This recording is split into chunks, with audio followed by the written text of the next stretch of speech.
Chapter number 3 कभी भी पर्याप्त नहीं जब अमीर व्यक्ति मूर्खतापूर्ण काम करते हैं। जॉन वोगले वैनगार्ड के संस्थापक थे जिनका निधन 2019 में हुआ था। उन्होंने एक बार एक धन दौलत के बारे में एक ऐसी कहानी सुनाई जो कुछ ऐसा दर्शाती है जिसके बारे में हम अधिक नहीं सोचते। बेल्सेल्डर आइलैंड पर एक अरबपति द्वारा दी गई एक पार्टी में आर्ट वन्नेगेट के अपने साथी जोफेर हेलर ने उनसे कहा था। उनके मेजबान जो एक हेज फंड प्रबंधक था, उसने एक ही दिन में इतना पैसा कमाया जितने हेलर ने अपनी अत्यंत लोकप्रिय नोवेल कैच 22 की पूरी कालावधि में भी नहीं कमाए होंगे। हेलर ने उत्तर दिया, हाँ, लेकिन मेरे पास वह है जो उसके पास कभी नहीं होगा, पर्याप्त। पर्याप्त में इस शब्द की सरल वाग्मिता से स्तब्ध रह गया। स्तब्ध जिसके दो कारण हैं। पहला, क्योंकि मुझे खुद जीवन में बहुत कुछ मिला है, और दूसरा क्योंकि जोसेफ हेलर ने जो वह एकदम सही था। हमारे समाज के एक अंश के लिए जिसमें हम में से काफ़ी समृद्ध और शक्तिशाली लोग शामिल हैं, आजकल कोई सीमा ही नहीं है जो पर्याप्तता को परिभाषित कर सके। यह कितना लीचड़ है और कितना शक्तिशाली। आइए मैं आपको हमारे पास पर्याप्त न होने के दो उदाहरण देता हूँ और देखते हैं वे क्या हमें सिखा सकते हैं। रजत गुप्ता का जन्म कोलकाता में हुआ। किशोरावस्था में वे अनाथ हो गए। लोग ऐसे विशेषाधिकृत लोगों के बारे में बात करते हैं जो अपना जीवन थर्ड बेस पर शुरू करते हैं। गुप्ता तो वेस्टमॉल स्टेडियम में भी नहीं देख पाए। उस शुरुआत में आगे चलकर रजत ने जो उपलब्धियां प्राप्त की वे अद्भुत हैं। लगभग 45 बरस की उम्र में गुप्ता मैक्सिने KCIO बन गए, जो विश्व के सबसे प्रतिष्ठित काउंसलिंग फर्म है। वे 2007 में सेवा निवृत्त हुए, जिसके बाद उन्होंने संयुक्त राष्ट्र में वर्ल्ड इकोनॉमिक फोरम को अहम भूमिका निभाई। उन्होंने लोक हितैषी कार्यों में बिल गेट्स के साथ सहभागिता की। वे 5 अन्य पब्लिक कंपनियों के बोर्ड डायरेक्टर में सम्मिलित थे। कोलकाता की झुग्गी झोपड़ी से निकला गुप्ता अभी तक के सबसे सफल उद्यमियों में से एक बन चुके हैं। सफलता के साथ उन्हें प्रचुर संपत्ति भी मिली। 2008 में खबरों के अनुसार गुप्ता की शुद्ध संपत्ति $100 मिलियन थी। इतनी राशि अधिकांश लोगों के लिए अपरिमेय है। उस राशि का 5% प्रतिफल प्रतिदिन लगभग 600 प्रति घंटा उत्पन्न करता है। वे जीवन में जो चाहे वह कर सकते थे, और जो वे चाहते थे वह एकमात्र सेंटा मिलियनेयर बनना नहीं था, वे एक बिलियनियर बनना चाहते थे, और वे हर हाल में यह पाना चाहते थे। गुप्ता गोल्डमैन सैक्स के बोर्ड ऑफ डायरेक्टर में से एक थे, जिसके कारण वे विश्व के कुछ सबसे अमीर निवेशकों में से घिरे हुए थे। एक निवेशक ने प्राइवेट इक्विटी टाइकून के भुगतान दिवस का हवाला देते हुए गुप्ता के बारे में कहा, मुझे लगता है वे उस समूह में रहना चाहते हैं और एक करोड़पतियों का समूह है, न गोल्डमैन और अरबों खरबों का ही समूह है। सही है ना? बिल्कुल सही। और इस तरह गुप्ता को एक लाभप्रद अन्य काम मिल गया। 2008 में गोल्डमैन सैक्स के वित्तीय संकट की मार झेलनी पड़ी।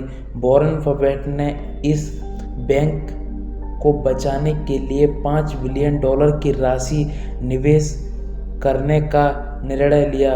गोल्डमैन बोर्ड का सदस्य होने के कारण गुप्ता को सामान्य जनता से पहले इस सौदे की जानकारी मिल गई। यह एक मूल्यवान जानकारी थी। गोल्डमैन का अस्तित्व शंकास्पद था और बफेट के समर्थन से निश्चय ही उसके स्टॉक में उछाल आ जाता। इस आगामी सौदे की जानकारी मिलने के 60 सेकंड के बाद जो गोल्डमैन वॉलमार्टिन का फ़ोन कॉल कर थे, उन्होंने फ़ोन रखकर राज रत्नम नाम के एक हेज फंड प्रबंधक को फ़ोन मिलाया। कॉल रिकॉर्ड नहीं किया गया, लेकिन राज रत्नम ने तुरंत गोल्डमैन सैक्स पर 1,75,000 शेयर खरीदे। तो आप समझ ही सकते हैं कि फ़ोन पर क्या बात हुई होगी। कुछ ही घंटों बाद जनता के सामने बफेट गोल्डमैन सौदे की घोषणा की गई। गोल्डमैन ने स्टॉक में उछाल आया। राजरत्नम ने तुरंत $1 मिलियन कमा लिए। यह इस कथित चलन का बस एक उदाहरण है। आईसी का दावा है कि गुप्ता के भीतरी की कमाई से उन्हें $17 मिलियन का लाभ हुआ। यह पैसा कमाने का आसान तरीका था और अभियोक्ता के लिए यह और भी आसान मामला था। गुप्ता और राजरत्नम दोनों भीतरी लेनदेन के जुर्म में जेल गए और उन्हें करियर और प्रतिष्ठा दोनों हमेशा के लिए मिट्टी में मिल गए। अब बर्नी मैडोफ का उदाहरण लीजिए। उसके अपराधों के बारे में सब भलीभांति जानते हैं। मैडोफ चार्ल्स पोंजी के बाद अब तक का सबसे कुख्यात पोंजी चालबाज है। मैडोफ निवेशक को 2 दशकों तक ठगता रहा, जब तक कि उसका अपराध पकड़ा नहीं लिया। व्यंग्यपूर्वक रूप से गुप्ता के कारखाने में कुछ ही सप्ताह बाद। यहाँ पर अनदेखा पहलू यह है कि मैडोफ गुप्ता की ही तरह एक जालसाज के अलावा कुछ और भी था। पोंजी योजना जिसने उसे प्रसिद्ध बनाया, उससे पहले वह एक बेतहाशा सफल और विधिसंगत व्यवसायी था। मैडोफ एक बाजार निर्माता था जिसका स्टॉक खरीदारों और विक्रेताओं को आपस में जोड़ना था। यह इस काम में बहुत अच्छा था। 1992 में द वॉल स्ट्रीट जर्नल ने मैडोफ की जानकारी मेकिंग फर्म को कुछ ऐसे बखान किया। बर्नार्ड एल ने एक अत्यधिक लाभदायक प्रतिभूति फर्म स्थापित की है, मैडोफ इन्वेस्टमेंट सिक्योरिटीज, जो स्टॉक ट्रेड का एक विशालकाय भाग बिग बोर्ड के हाथ से निकाल ले जाती है। मैडोफ फर्म द्वारा एक्सचेंज में इलेक्ट्रॉनिक के रूप में किया जाने वाला $740 मिलियन का प्रतिदिन औसत ट्रेड न्यूयॉर्क एक्सचेंज में उसका कुल 9% है। श्री मैडोफ की फर्म इतनी जल्दी और सस्ते में ट्रेड संचालित कर सकती है कि यह अन्य ब्रोकरेज कंपनियां और उनके ग्राहकों के ऑर्डर पूरा करने के लिए 1 पेनी प्रति शेयर देती है और इस प्रकार क्रय विक्रय दर के अंतर में लाभ उठाती है, जिसके लिए अधिकतर स्टॉक ट्रेड करते हैं। यह किसी पत्रकार द्वारा किसी ऐसी धोखाधड़ी का वर्णन नहीं है जो अभी बाहर नहीं आई थी। मैडोफ का मार्केटिंग व्यवसाय वैध था। एक भूतपूर्व कर्मचारी ने बताया कि मैडोफ के व्यवसाय की मार्केट मेकिंग शाखा प्रतिवर्ष $25 मिलियन से $50 मिलियन कमाती थी। बर्नी मैडोफ के वैध धोखाधड़ी रहित व्यवसाय हर तरह से बहुत सफल था। इसने उसे अत्यधिक और वैध रूप से समृद्ध बनाया। और फिर भी धोखाधड़ी।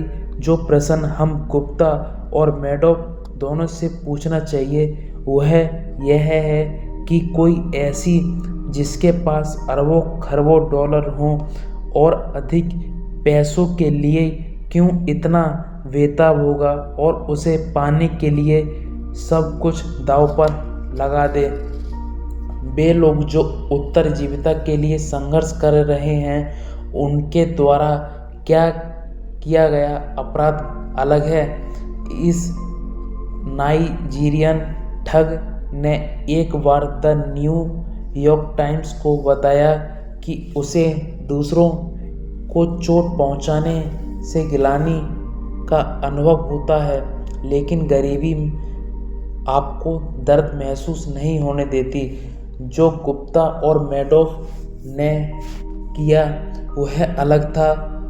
उनके पास पहले से सब कुछ था, अकल्पनीय संपत्ति, प्रतिष्ठा, शक्ति, स्वतंत्रता, और उन्होंने इस सब को जाने दिया क्योंकि उन्हें और अधिक चाहिए था।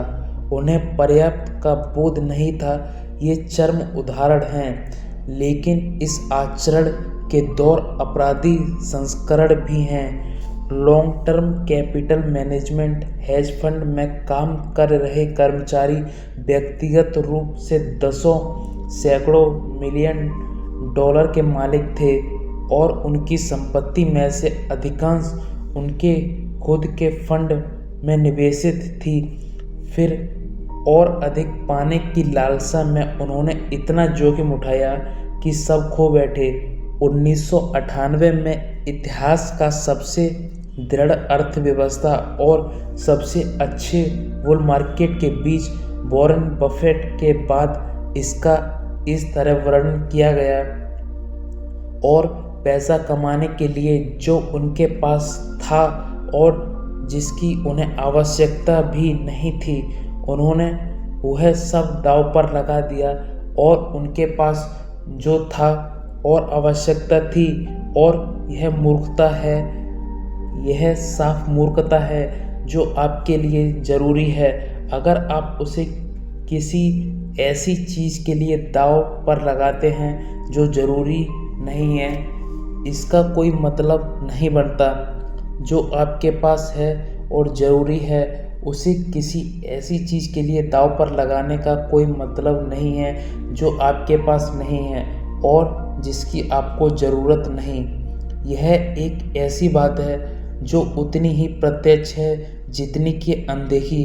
हम में से शायद ही कभी किसी के पास 100 मिलियन डॉलर हों जैसे गुप्ता और मैडोफ के पास थे, लेकिन यह किताब पढ़ रहे लोगों में से कुछ प्रतिशत अपने जीवन का एक पड़ाव इतना वेतन अवश्य कमा सकेंगे जिससे वे अपनी हर जायज़ ज़रूरत को पूरी कर सकें और साथ ही उसमें से भी कुछ पा सकें जो वे चाहते हैं।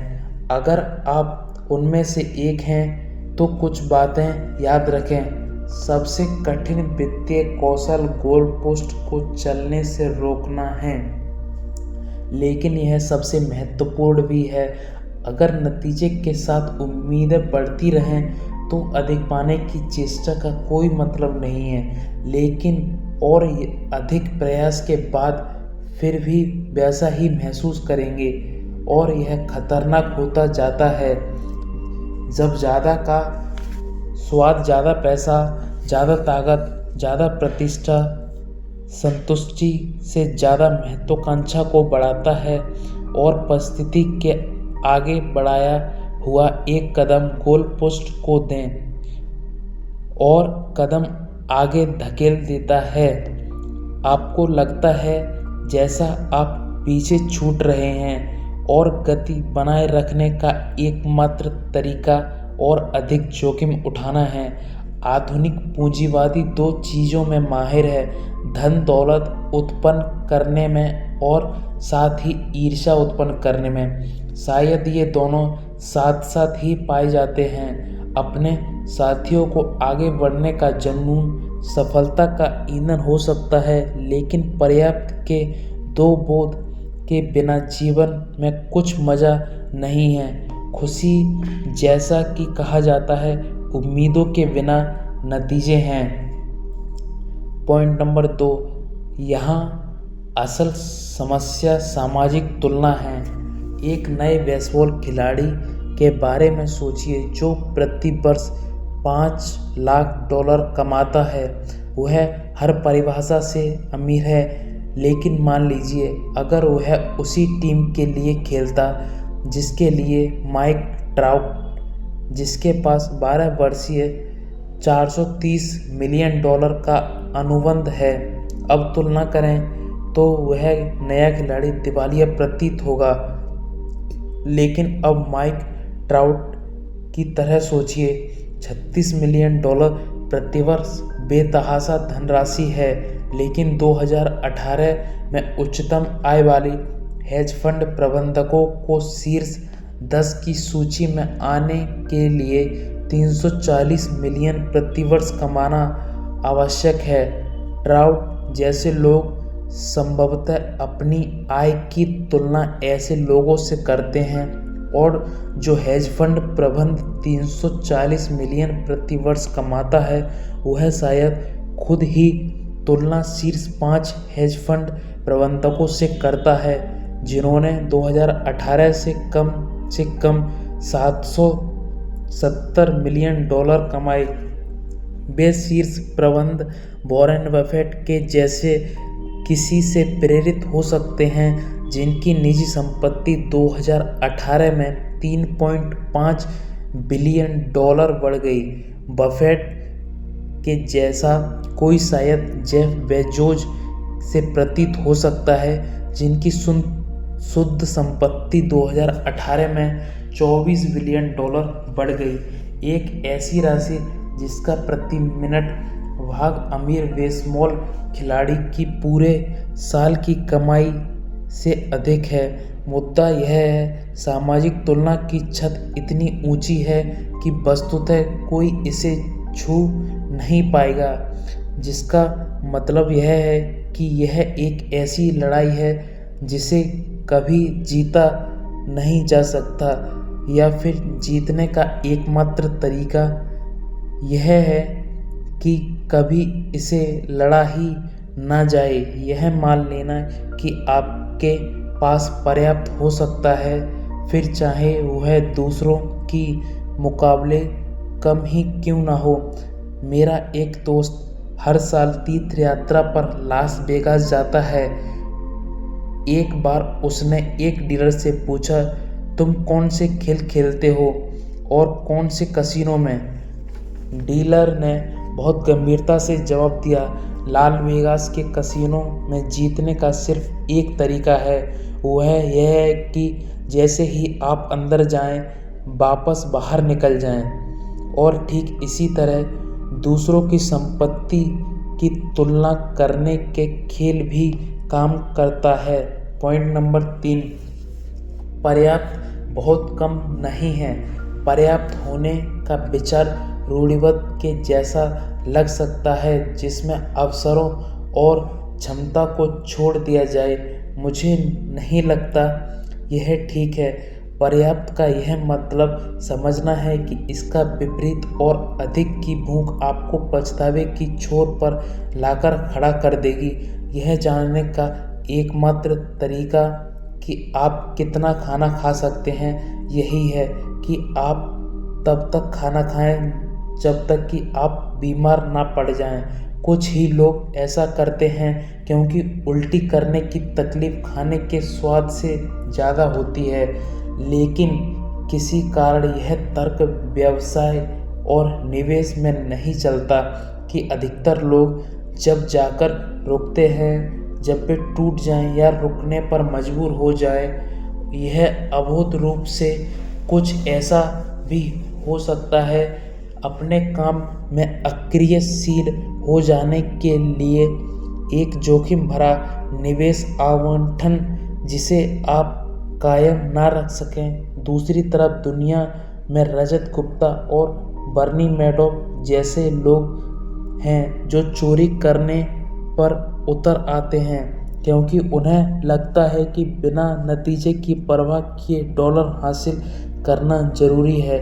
जो भी हो, हर एक संभाव्य डॉलर को ठुकराने की असमर्थता आगे चलकर आपको भारी पड़ेगी।